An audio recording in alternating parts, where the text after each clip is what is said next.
Hoy es 26 de julio de 2023 y esta es la sección ¿Quién es quién en las mentiras de la semana? Vamos a iniciar. ¿Qué creen? Vamos a empezar con algo bastante cotorro. El insólito robo de un avión en el Aeropuerto Internacional de la Ciudad de México, que no existió. El 24 de julio por la mañana, el reportero Carlos Jiménez difundió un tuit en el que aseguraba que se había robado un avión del Aeropuerto Internacional de la Ciudad de México. Él dice en esta comunicación que emitió a través de su red social: se roban de la ICM un avión. Un avión. La Fiscalía de la Ciudad de México inició una indagatoria por el robo de un British Aerospace modelo BAE serie 800. Su dueño acusa que lo trajo de Chiapas a la Ciudad de México en 2022, que lo resguardó en la zona de hangares, pero que para ir a repararlo para un vuelo y ¿qué creen? Dice que ya no estaba. Pero él no fue el único. El periodista Joaquín López Dóriga publicó poco después que se habían robado un avión del Aeropuerto Internacional de la Ciudad de México y también escribió: esto es algo insólito, se robaron un avión del Aeropuerto Internacional de la Ciudad de México, y pues da las características. Le decimos a señor López Dóriga, insólito es que un periodista publique información sin confirmar, sin fuente, y ya sabemos que no tiene pudor.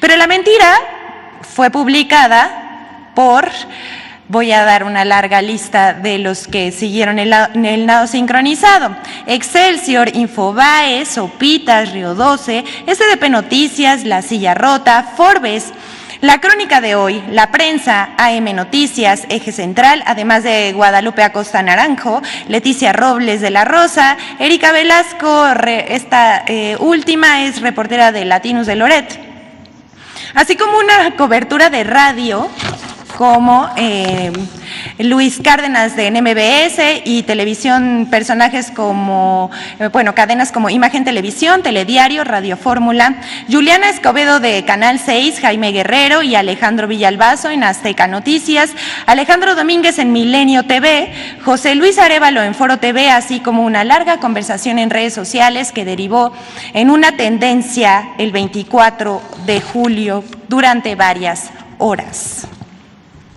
Bueno, esto es lo que pasó y hay que decir que la Fiscalía General de la República informó que la aeronave que supuestamente había sido robada de los hangares de la Ciudad de México está relacionada con una carpeta de investigación, y por su parte la Fiscalía de la Ciudad de México recibió una denuncia por el supuesto robo de una aeronave de uno de los hangares del Aeropuerto Internacional de la Ciudad de México.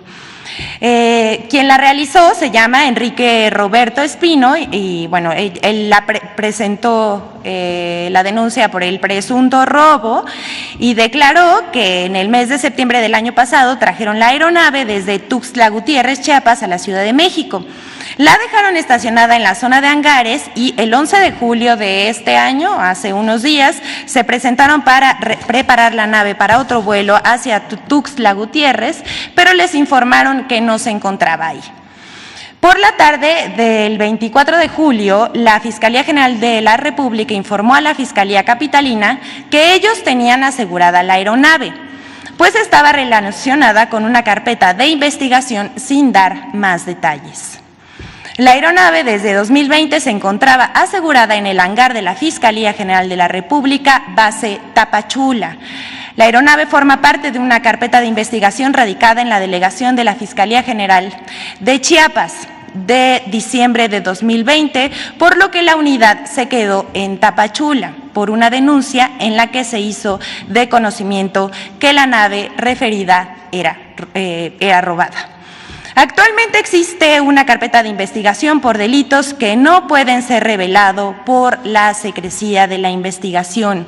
En este momento y desde octubre de 2022, la aeronave se encuentra en el hangar base de la Fiscalía General de la República en la Ciudad de México. Bueno, ya sabemos cómo se las gastan. Vamos con la siguiente. En medios y redes acusan al presidente López Obrador de un magnicidio imaginario. Solamente está en la mente de estas personas que vamos a hacer un recuento el día de hoy. Dicho de otra manera, la oposición busca colocar el tema de un posible atentado contra la que se posiciona como la virtual candidata de la oposición, culpando al presidente. Desde principios de julio, plumas dedicadas a criticar, denostar, ofender y mentir en contra del presidente de México, Andrés Manuel López Obrador, dedicaron buena parte de su tiempo a sembrar la idea de un atentado provocado por los ataques que supuestamente hace el presidente desde esta tribuna, lo cual es falso, porque lo único que se busca es manchar la figura del mandatario federal. Vamos a ver este video, por favor. Bueno, yo nada más quiero saber en qué momento alguien le quiere hacer el servicio al presidente de agredir físicamente a alguno de los candidatos opositores. De lo peor que le podría pasar en este momento a este país, que le sucediera algo a Xóchitl Gálvez, porque solo habría un responsable. Desde el pasado 6 de julio, con la publicación de la revista Siempre, que asegura en su portada que AMLO crea condiciones para un magnicidio, comentaristas y políticos han impulsado en medios de comunicación y redes sociales una campaña que responsabiliza al presidente López Obrador de un magnicidio imaginario. López parece querer parar con balas a la oposición. Un magnicidio tendría un solo responsable político, López Obrador. En el artículo publicado en la revista Siempre, firmado por Beatriz Pajés, se acusa sin ningún sustento que el presidente crea un ambiente que recuerde el asesinato de Luis Donaldo Colosio. El 17 de julio, esta campaña de miedo se intensificó. Lo voy a decir, este régimen no resistiría que te pasara algo, ¿eh? Ese mismo día, el dirigente nacional del PAN, Marco Cortés, responsabilizó al presidente López Obrador de cualquier daño a la integridad de los aspirantes a la oposición y días más tarde, sin ningún sustento, agregó: porque de verdad Palacio Nacional genera violencia, provoca, y puede haber algún ofrecido, o puede haber algún mandado. Esta operación mediática continuó el 24 y 25 de julio. Raimundo Riva Palacio afirmó que López Obrador está creando las condiciones objetivas para que asesinen a sus adversarios. Agregó que el gatillo del presidente puede descarrilar la campaña de la oposición.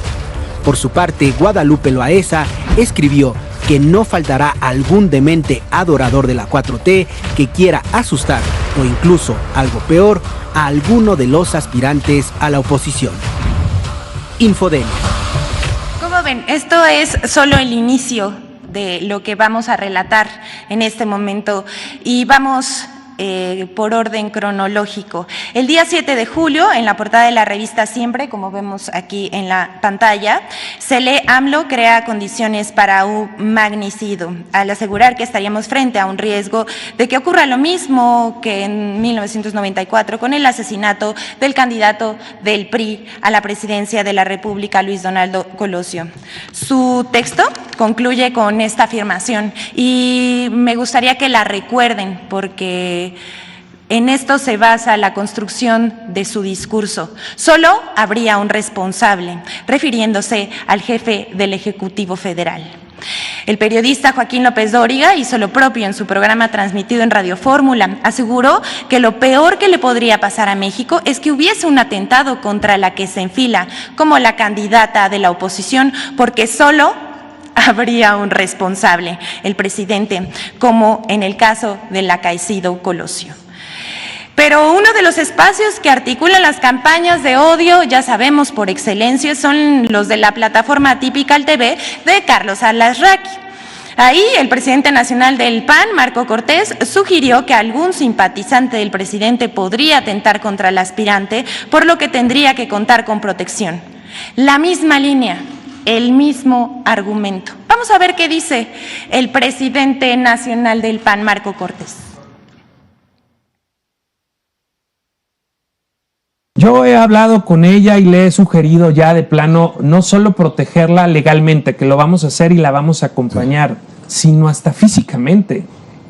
¿Por qué razón?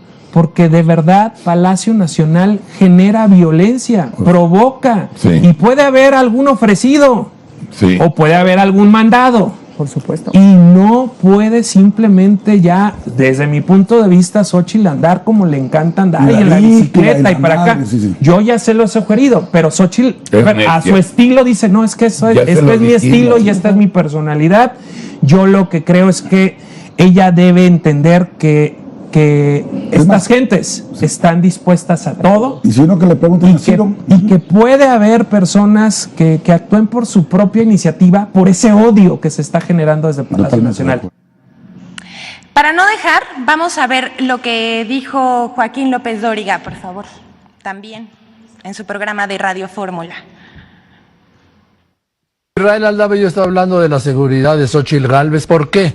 Porque como está siendo es víctima de una ofensiva desde el presidente de la República, diputados y senadores de Morena, una verbalmente violenta.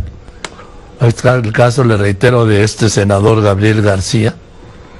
Entonces, lo que está en riesgo es su seguridad. ¿Por qué? Porque siempre hay un ofrecido, un loquito, un ofrecido, que dice, yo me quedé bien con el presidente.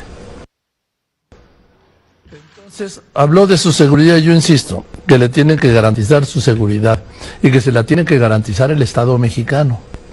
¿Por qué? Porque lo peor que le podría pasar en este momento a este país, de lo peor que le podría pasar en este momento a este país, que le sucediera algo a Xóchitl Gálvez. Porque solo habría un responsable. Así como este grupo de hoy gobierna, al asesinato de Colosio señaló al entonces presidente Carlos Salinas como el autor intelectual, esto se repetiría en la oposición. Voy contigo, Israel Aldave. Sí, así es, Joaquín, ¿qué tal? Gracias. Muy buenas tardes. La aspirancia a la candidatura presidencial de... Bueno, esto no es lo único que ha dicho Joaquín López Dóriga, y lo que les estamos presentando ahorita fueron los comunicadores y medios de comunicación que repitieron exactamente el mismo discurso. El más reciente señalamiento al respecto es el del periodista Raimundo Rivapalacio en su columna que publica en El Financiero, quien escribió el 24 de julio exactamente lo mismo: no queremos otro Colosio. Pero vamos a principios de este mes. El 3 de julio, Javier Lozano, fiel a su estilo, publicó en Twitter lo que parecería el inicio de esta campaña con un discurso plagado de mentiras. Él dice: lo hago responsable de lo que pueda ocurrir a Xóchitl y a Claudio X González, sembrador de odio, dice Javier Lozano. Pascal Beltrán del Río, director de Excelsior, entrevistó el 4 de julio a la virtual, la que se enfila como la virtual candidata de la oposición, y a pregunta expresa de si temía por su seguridad, pues ella respondió que pues ella no traía una camioneta blindada como el presidente. Yo llego al Senado en mi bici, espero que sus comentarios contra mí y el que me señale como su enemiga no hagan que un día alguien me aviente el coche. ¿Cuál es el fundamento? ¿Cuál es el argumento? Pues ninguno, solamente que los periodistas insisten en hacer esas preguntas. ¿Para qué? Usted juzgue. A este discurso perverso, López Dóriga insistió, no le bastó una, sino dos veces, que la seguridad de la señora estaría en riesgo, y pregunta tras pregunta le preguntó sobre su seguridad. Incluso en una entrevista dada a conocer el 17 de julio, el periodista le dice que si él estuviera en la estrategia de seguridad de este país ya le hubiera puesto escoltas. ¿Por qué? Solo él sabe. El 20 de julio, Atypical TV entrevistó, ya como dijimos, a Marco Cortés y publica un tuit que dice: Xóchitl Gálvez podría sufrir un atentado como Ciro Gómez Leiva por parte de algún fanático de AMLO. Y por último, no queremos otro Colosio, tituló Raimundo Rivapalacio su columna en el periódico El Financiero. Él dice, escuche bien esto, si Xóchitl Gálvez es vista como una enemiga y una amenaza para López Obrador, también lo es para los cárteles de las drogas. Bajo la racional de tus enemigos son los míos. Así esta cita. Riva Palacio y su tono alarmista y conspirativo. Por su parte, el historiador no podía faltar, por supuesto, un referente del conservadurismo en México, Héctor Aguilar Camín, acusó al presidente de atacar política y jurídicamente a la señora Gálvez. Eso es absolutamente falso. Él dice, el presidente de México se dispone a repetir en Xóchitl Gálvez el desafuero que le practicaron a él. No sé ustedes qué piensan, pero es una abismal diferencia, son cosas completamente distintas. El presidente, dice Aguilar Camín, ya activó las denuncias penales que a su vez activarán la investigación de las fiscalías para construir las acusaciones que permitan desaforar a la senadora y sacarla de la contienda presidencial. Hay que decir, no querríamos tener que desmentir este tipo de cosas que parecen tan obvias mentiras, pero esto no es verdad, como el mismo presidente López Obrador ha aclarado. Esto es el llamado nado sincronizado, la construcción de un discurso para crear una atmósfera de desestabilización. Les decimos a ellas y a ellos que tratan de sembrar este discurso hostil, se equivocan. Hoy México es un pueblo politizado. Ya no vivimos en el analfabetismo político. La ciudadanía sabe escuchar y formar su propio criterio. Y así elige y también participa, aunque eso no les guste. ¿Es cuánto, señor presidente?